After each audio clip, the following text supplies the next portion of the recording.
Friend house நண்பர்களுக்கு வணக்கம். இப்போ ஒரு புள்ள வந்து எல்கேஜி படிக்குதுன்னா அடுத்து யூகேஜி தான் போகணும். ஃபர்ஸ்ட் ஸ்டாண்டர்ட் படிக்குதுன்னா செகண்ட் ஸ்டாண்டர்ட் தான் போகணும். நேரா போயிட்டு எம்பிபிஎஸ் காலேஜ்ல உட்காந்துட்டு எனக்கு டாக்டர் சீட்டு தான் வேணும்னு அடம் பிடிக்க கூடாது. சரியா? இதை நான் சொல்லலை, நம்மளுடைய ஏடிஎம்கே நட்சத்திர பேச்சாளர் நிர்மலா பெரியசாமி அந்த மேடம் தான் சொல்லியிருக்கிறாங்க. இப்ப விஜய் ஆரம்பிச்ச தமிழக வெற்றி கழகம் கட்சி வந்து கிட்டத்தட்ட 120 தொகுதிகளை வந்து வெற்றி கிடைக்கும் அப்படின்ற மாதிரி ஆக்சிஸ் மை இந்தியா கருத்து கணிப்புல வந்து வெளியிட்டு இருந்தாங்க. இதை வந்து அதிமுக நிர்வாகியா இருக்கிற நிர்மலா பெரியசாமி கடுமையா விமர்சனம் பண்ணியிருக்காங்க. இப்ப காசு இருந்து கட்டமைச்சா எப்பேற்பட்ட அயோக்கியர்களையும் நீங்க வந்து ஹீரோ ஆக்கிடுவீங்களா? மக்களை பத்தி நினைக்காதவங்கள பெரிய தலைவர் நெஞ்சுக்கு ஏன் மாத்துறீங்கன்ற மாதிரி ரொம்பவே கடுப்பா காட்டமா பேசியிருக்காங்க. தமிழகத்துல ஆல்மோஸ்ட் சட்டசபை தேர்தல்லாம் முடிஞ்சு அவ்வளவுதான், அடுத்து வாக்கு எண்ணிக்கை தான், அதுவும் முடிஞ்சிடும்.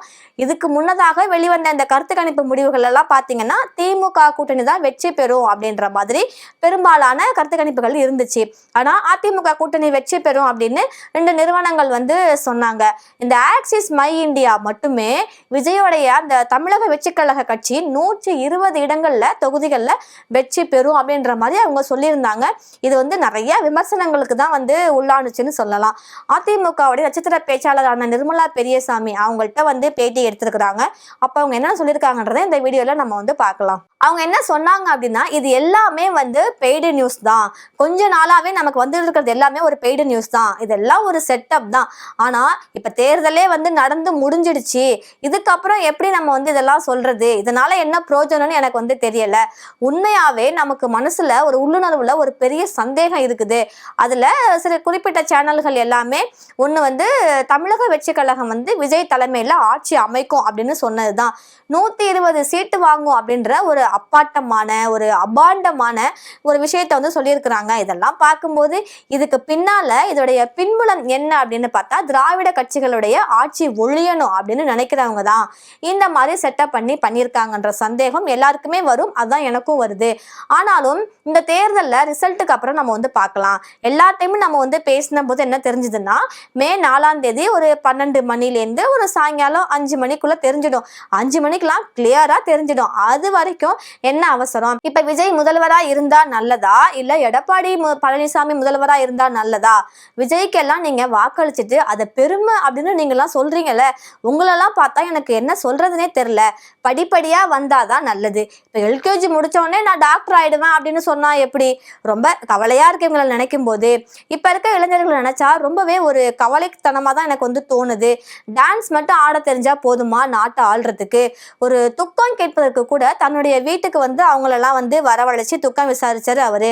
ஒரு பிரச்சாரத்துக்கு கூட அவர் வந்து போக பயந்தாரு. பிரஸ்ஸை பார்த்தா பயந்தாரு. கேமரா மைக்கெல்லாம் பார்த்தா ஓடிட்டாரு. எப்படிப்பா இவர் வந்து ஆட்சியில நம்ம வந்து வைக்க முடியும்? கொஞ்சம் அரசியல் இதெல்லாம் கத்துக்கிட்டு வாங்க. இவங்களையெல்லாம் நீங்க புரட்சி தலைவர் எம்ஜிஆரோட நீங்க எப்படி ஒப்பிடுறீங்க? கண்டிப்பா எம்ஜிஆர் கூட விஜயை ஒப்பிட முடியாது. அவரும் நடிகர் தான். ஆனா விஜய் வந்து எம்ஜிஆருடைய வள்ளல் தன்மைக்கு கால் தூசிக்கு கூட வரமாட்டாரு. அவருடைய உழைப்பிற்கும் சரி விஜய் வந்து கால் தூசிக்கு பெற மாட்டாரு. அவர் வேற இவர் வேற. கடுமையா உழைத்து மக்களுக்கு ஏதாவது செய்யணும் அப்படின்னா அதற்கு எடப்பாடி தான் கண்டிப்பா வரணும். எடப்பாடி பழனிசாமியை தவிர யாராவது ஆட்சிக்கு வந்தாங்கன்னா கண்டிப்பா தமிழ்நாடு வந்து நாசமாயிடும். அதை நினைச்சாதான் பயமா இருக்கு. கருத்து கணிப்புகள் எல்லாத்தையுமே நம்ம கருத்து திணிப்பாதான் நான் வந்து பாக்குறேன். இதை பத்தி பேசுறதுக்கே எனக்கு வந்து பிடிக்கல. ஆனா ஒரு நிறுவனம் 120 சீட்டு ஜெயிக்கும் அப்படின்னு தாவேகா கட்சியை சொல்றதுதான் என்னால ஏத்துக்கவே முடியல. எப்படிங்க ஏற்க முடியும்? ஒருவேளை இது நடக்கல அப்படின்னா என்ன பண்ணணும்? தேர்தலுக்கு அப்புறம் விஜய் வெற்றி பெறுவார் அப்படின்னு ஒரு கட்டமைப்பு வந்து கட்டமைக்கப்படுது.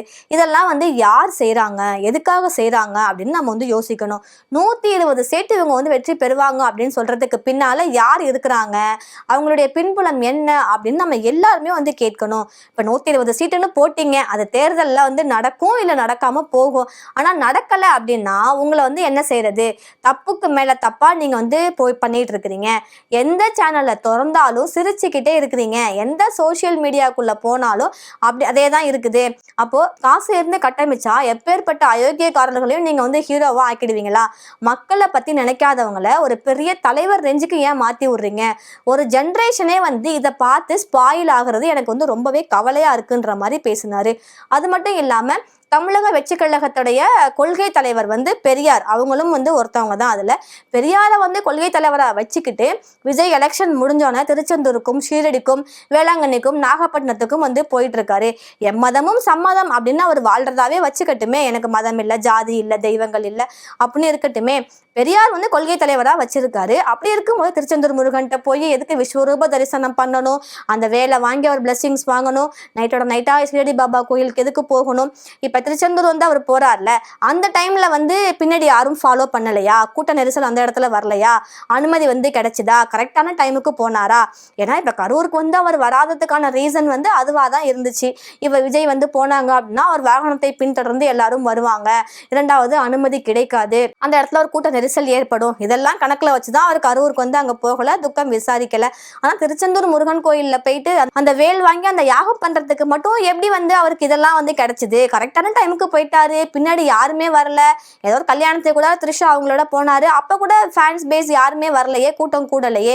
ஸோ இதெல்லாம் வச்சு பார்க்கும்போது நீங்க தான் தெரிஞ்சுக்கணும், ரசிகர்கள் அப்படின்றவங்க சினிமாவில் ரசிக்கணும். அவங்க சினிமாவில் நடிக்கிறாங்களா, டான்ஸ் ஆடுறாங்களா, சிரிக்கிறாங்களா, நீங்க சினிமாவில் தான் ரசிக்கணுமே தவிர நீங்க அவுட் ஆஃப் த சினிமாவில், அதாவது ஆஃப்லைன்ல நீங்க வந்து யாரு நமக்கு தலைவரா வந்தா நமக்கு நல்லது பண்ணுவாங்களோ நீங்க அதைத்தான் வந்து யோசிக்கணும்.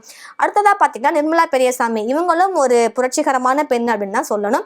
ஏன்னா இனிஷியலா இவங்க டீச்சரா இருந்தாங்க, அதுக்கப்புறம் நம்ம எல்லாருக்குமே தெரிஞ்ச பொதிகை டிவில நியூஸ் ரீடரா இருந்தாங்க, அப்புறம் சன் டிவி அப்படின்னு படிப்படியா வளர்ந்து வந்து கடைசியாக சொல்வதெல்லாம் உண்மை இந்த ஷோல நிர்மலா பெரியசாமி இவங்க வந்து ஷோவை வந்து கண்டக்ட் பண்ணாங்க. இதுல பெண்களுக்கு ஆதரவா கருத்துக்கள்லாம் சொல்லி பெண்களுக்கு இந்த சமுதாயத்தில் நடக்கிற கொடுமைகளை வந்து எடுத்து கூறி அதற்கான தீர்வும் வந்து கொடுத்தாங்க. பல குடும்பங்கள் இவங்களால வந்து நல்லபடியா இன்னைக்கு வாழ்ந்துகிட்டு இருக்கு அப்படின்னே சொல்லலாம். அவங்க தான் இப்ப இருக்க ஜென்ரேஷன், இப்ப இருக்க யங்ஸ்டர்ஸா இருக்கட்டும், இப்ப இருக்கக்கூடிய இப்ப யாரெல்லாம் விஜய்க்கு ஓட்டு போட்டிருக்காங்களோ அவங்களெல்லாம் பார்த்தா எனக்கு வந்து கண்டிப்பா ரொம்பவே பயமா இருக்கு, ரெண்டாவது கவலையா இருக்குது. இப்ப ஆப்போசிட்ல ஒரு விஜய் ஃபேன் இருக்கிறாரு அப்படின்னா கண்டிப்பா நான் பேசவே மாட்டேன் அவங்கள்ட்ட. ஏன்னா அவங்க எந்த மனநிலைமை இருப்பாங்கன்னே நமக்கு வந்து தெரியாது. ஏன்னா நம்ம நிறைய பேட்டிகள் வந்து பார்த்துருக்கோம், அவங்க வந்து என்ன அழகா வந்து பேசுவாங்க அப்படின்ற மாதிரி எல்லாம். அதனால நம்ம வந்து நோயோட தான் போராடணுமே தவிர நோயாளியின் கூட கிடையாதுன்றதுனால நான் வந்து விலகிடுவேன். என்னதான் இவ்வளவு விமர்சனங்கள் இருந்தாலும் தமிழகத்தை வந்து யார் ஆளணும் அப்படின்றத தமிழர்கள் தான் முடிவு பண்ணணும். அதற்கான முடிவும் சீக்கிரம் வந்துடும். நீங்க சும்மா வந்து 120 சீட்டு 150 சீட்டுன்னு அளந்து விடாதீங்க, பணத்தை வாங்கிட்டு வேலை செய்யாதீங்க அப்படின்ற மாதிரி ரொம்பவே கடுப்பா காட்டமா அவங்க வந்து சொல்லியிருக்கிறாங்க.